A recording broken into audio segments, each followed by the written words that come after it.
குழந்தைகள் ஒன்றுக்கும் மேற்பட்ட பிஸ்கட்டுகளை ஒரே நேரத்தில் சாப்பிடும் போது அவர்களுக்கு பசியின்மை ஏற்படுகிறது. மற்ற உணவுகளை சாப்பிடுவதை குழந்தைகள் தவிர்த்து விடுவார்கள். சாதாரண பிஸ்கட்டுகளுடன் ஒப்பிடுகையில் கிரீம் பிஸ்கட்டுகள் இன்னும் ஆபத்தானவை ஆகும். கிரீம் பிஸ்கட்டுகளில் சேர்க்கப்படும் ஃப்ளேவர்கள் மற்றும் நிறங்கள் முழுக்க ரசாயனங்களால் ஆனது.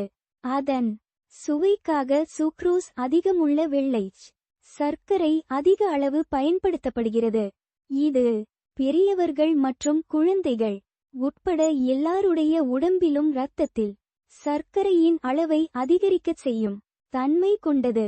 உப்பு சேர்க்கப்படும் பிஸ்கட்டுகளில் சோடியம் கார்பனேட் இரத்த அழுத்தத்தை அதிகரிக்கும். தொடர்ந்து அளவுக்கு அதிகமான உப்பு சுவை கொண்ட பிஸ்கட்டுகள் சாப்பிடும்போது குழந்தைகளுக்கு சிறுநீரக பிரச்சனை ஏற்பட வாய்ப்பு உண்டு. பிஸ்கட்டுகள் மைதா மாவில் தயார் செய்யப்படுவதால் மலச்சிக்கல் போன்ற பிரச்சனைகள் ஏற்படும் வாய்ப்புகள் அதிகம். சிலர் குழந்தைக்கு ஒரு டம்ளர் பாலுடன் 2 பிஸ்கட்டுகள் சாப்பிடும்போது உடலில் கொழுப்புச்சத்து அதிகரித்து குழந்தைகள் மந்தநிலையுடன் செயல்பட ஆரம்பிப்பார்கள். செரிமான கோளாறுகளும் ஏற்படலாம்.